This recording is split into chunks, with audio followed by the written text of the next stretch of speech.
अवधूत चिंतन श्री गुरुदेव दत्त श्री स्वामी समर्थ महाराज की जय. श्री स्वामी समर्थ. सर्व ताई आणि दादांना तुमचं सर्वांचं स्वामी समर्थ माझ्या या चॅनलमध्ये स्वागत आहे. आजचा दिवस स्वामी महाराजांच्या कृपेने तुमचा सुखाचा आणि आनंदाचा जावो ही स्वामीचरणी प्रार्थना करून आजच्या नवीन व्हिडिओला नवीन सेवेला सुरुवात करूया. तर बघा, बरेच जण संकल्पयुक्त सेवा करत असतात आणि त्या संकल्पयुक्त सेवा केलेल्यांचा त्यांना छान असा अनुभव पण येतो. कारण त्या सेवा त्या योग्य त्या रीतीने योग्य त्या पद्धतीने अटी नियमसहित त्या करत असतात आणि त्याच्यामुळे त्यांना लवकरात लवकर प्रचिती येते आणि त्या छान असा सेवेचा संकल्पयुक्त सेवेचा त्यांना छान असा अनुभव पण येतो. पण बऱ्याच ताईंच्या बाबतीत असं होतं की त्या संकल्पयुक्त सेवा करतात तरी पण त्या म्हणतात की ताई आम्हाला अनुभव आला नाही.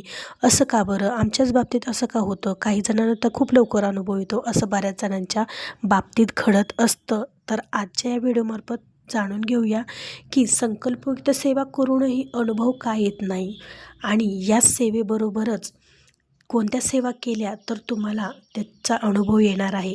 कारण स्वामी महाराज हे प्रत्येक सेवेचा अनुभव हे देतात म्हणजे देतातच. त्यांची सेवा करताना विश्वास श्रद्धा असणं पण तितकंच महत्त्वाचं असतं. पण त्याचबरोबर काही सेवा आहेत तर त्या या संकल्पयुक्त सेवेसोबत आपल्याला दररोज नित्यनियमाने करायच्या आहेत. त्या म्हणजे स्वामी महाराजांच्या नित्यसेवा. तर त्या स्वामी महाराजांच्या नित्यसेवा कोणत्या आहेत तर त्या जाणून घेऊया. बघा, आता आपण संकल्पयुक्त स्वामी महाराजांच्या सेवा करतो, 108 दिवसाचं पारायण करतो. पण काय करतो की वेळ नसतो. वेळाअभावी आपण काय करतो, फक्त आणि फक्त स्वामीचरित्र सारामृत 1 ते 21 अध्याय वाचतो किंवा तारक मंत्र म्हणतो, जप करतो.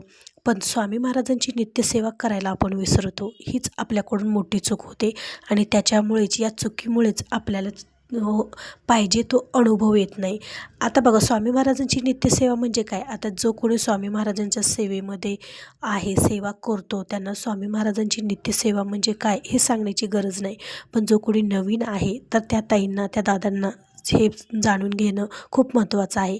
बघा, स्वामी महाराजांची नित्यसेवा म्हणजेच स्वामीचरित्र सारामृताचे दररोज नित्यनियमाने 3 अध्यायाचं पठण करणे. पहिला अध्याय, दुसरा अध्याय आणि तिसरा अध्याय. म्हणजेच बघा, हे पहिला अध्याय, दुसरा अध्याय आणि तिसरा अध्याय आणि त्याचबरोबर 11 माळी श्री स्वामी समर्थ या मंत्राचा जप आणि 11 वेळेस तारक मंत्र हे आपण दररोजच्या नित्यसेवेमध्ये केलंच पाहिजे.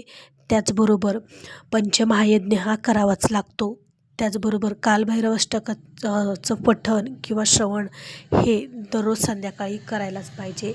आणि याचबरोबर आपल्या कुलदेवीची सेवासुद्धा म्हणजे श्रीसूक्ताचं पठणसुद्धा आपण केलंच पाहिजे. या जर सेवा ज्या घरात केल्या जातात आणि या सेवा करून संकल्पयुक्त सेवा जो करतो तर त्यांच्या ह्या इच्छा पूर्ण होतात म्हणजे होतातच, त्यात शंकाच नाही. 100% त्यांच्या इच्छा ह्या पूर्ण होतात. त्यांना छान असे अनुभव पण येतातच. तर बघा, आता नित्यसेवेत मध्ये दररोज 3 अध्यायच का वाचावे? कारण आपला भूतकाळ, भविष्यकाळ आणि वर्तमान काळ हे तीनही आपले सुखरूप जावे. म्हणजे येणारं जे भविष्यकाळ आहे तो पण आपला चांगला असावा, जाणारा भूतकाळ आहे तो पण चांगला जावा आणि येणारं जे वर्तमान काळ आहे तो पण चांगला जावा. यासाठी आपले हे 3 अध्याय पठण करणं तितकंच महत्त्वाचं असतं. जर तुम्ही ही नित्यसेवेमध्ये दररोज ही सेवा करून तुम्ही जर संकल्पयुक्त सेवा केली तर त्याचं चांगलं फळ तुम्हाला मिळणारच. आणि त्याचबरोबर पंचमहायज्ञ ज्या घरात केलं जातं तिथं बघा, पितृदोष हा जास्त काळ टिकून राहत नाही. पितृदोष हा कमी होण्यास मदत होते जो पंचमहायज्ञ ज्याच्या घरात केलं जातं. कारण बघा, प्रत्येक माणूस हा येतानाच काही ऋण घेऊन येत असतो. त्याच्यामुळे हे ऋण फेडण्यासाठी आपल्याला यज्ञ करावं लागतं. यज्ञ म्हणजे खूप सारं काही वेगळं काही करायचं नसतं, तर हे पंचमहायज्ञ करायचं असतं.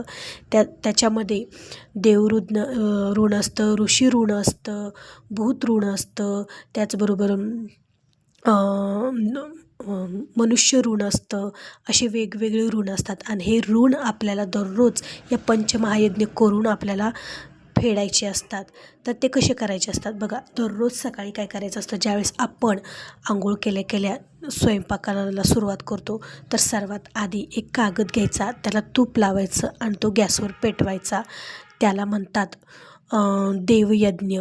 आणि ज्यावेळेस बघा तुम्ही पाहिलंच असेल की आधीचे जे लोक म्हणा, आपले आजी आजोबा म्हणा, पणजोबा म्हणा, त्यावेळेस ते काय करायचे की चूल पेटवली की पहिला नैवेद्य म्हणजे छोटीशी भाकर चपाती करायची आणि ती चुलीमध्ये टाकायचे. तर बघा त्याचप्रमाणे पण आता म्हणजे ह्या काळामध्ये जास्त तर इलेक्ट्रॉनिक आणि गॅस अशा वस्तूच आहेत आपल्या वापरण्यात. तर हे अशा प्रकारे तुम्हाला देवयज्ञ करायचा आहे. तूप कागदाला लावून जाळून ह्याला म्हणतात देवयज्ञ.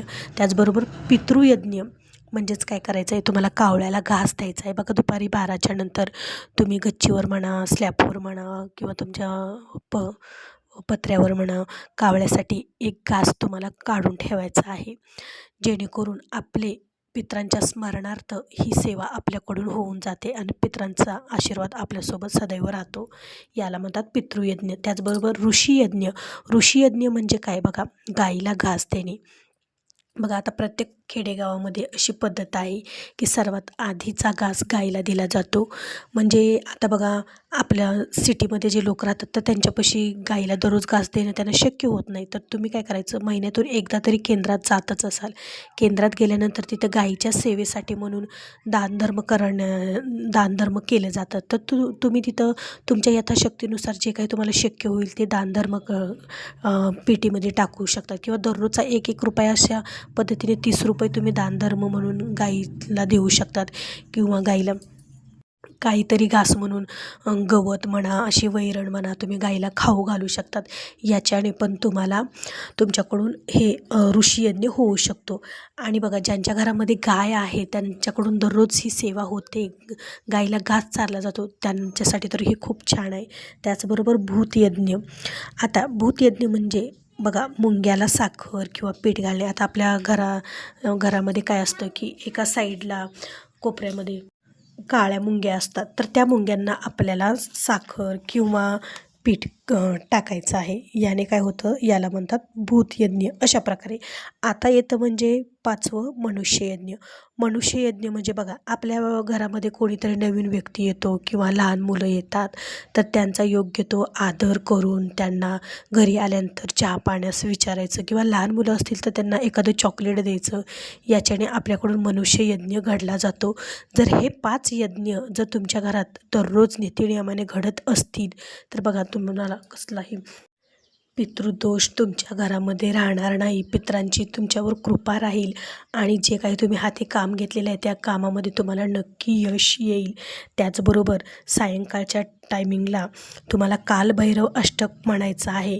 बघा ज्या घरामध्ये कालभैरव अष्टक म्हणलं जातं त्या घराचं संरक्षण होतं, वाईट शक्ती त्या घरामध्ये प्रवेश करत नाही. कारण हे स्रोत महादेवाचं स्रोत आहे आणि ज्या घरामध्ये हे महादेवाचं स्रोताचं पठण केलं जातं त्या घरामध्ये वाईट शक्ती तर येतच नाही, पण आपल्या घराचं संरक्षण हे होतं म्हणजे होतं. बघा आपण घरामध्ये राहून या सेवा करतो, पण जे काही आपल्या घरातील मनुष्य म्हणजे आपल्या घरातील जे काही बाहेर कामासाठी लोक जातात तर त्यांचं संरक्षण होण्यास मदत होते ते म्हणजे या सेवेने. त्याचबरोबर घरामध्ये आपल्या कुलदेवीसाठी 99 मंत्र आवर्जून तुम्ही पठण करायचं आहे, म्हणायचं आहे. निदान जास्त वेळ नाही तर निदान 11 वेळेस तर तुम्ही 99 मंत्राचं पठण करायचं आहे. याने घरातील जी काही अडचणी आहे, पैशाची चणचण आहे तर ती कमी होऊन लक्ष्मी माताची कृपा अखंड आपल्यावर राहते. तर आवर्जून तुम्ही या सेवा नक्की करा. कारण ह्या सेवा जर तुम्ही करताल तर तुम्ही जे काही संकल्पयुक्त सेवा पारायण करत आहात तर त्यांची प्रचिती अनुभव हा तुम्हाला लवकरात लवकर येईल. तर अशा या सेवेबरोबरच नित्य सेवा करणं ही तितकंच महत्त्वाचं आहे आणि पंचमहायज्ञ करणं पण तितकंच महत्त्वाचं आहे. या जर सेवा तुम्ही करून ही संकल्पयुक्त सेवा केली तर तुमच्या इच्छा लवकर पूर्ण होऊनच तुम्हाला छान असे अनुभव पण येतील. तर असा होता आजचा व्हिडिओ. आवडला असेल तर एक लाईक नक्की जरूर करा आणि कमेंटमध्ये श्री स्वामी समर्थ लिहायला अजिबात विसरू नका. भेटू पुन्हाच एका नवीन व्हिडिओसोबत, नवीन सेवेसोबत. तोपर्यंत सर्व ताई आणि दादांना श्री स्वामी समर्थ.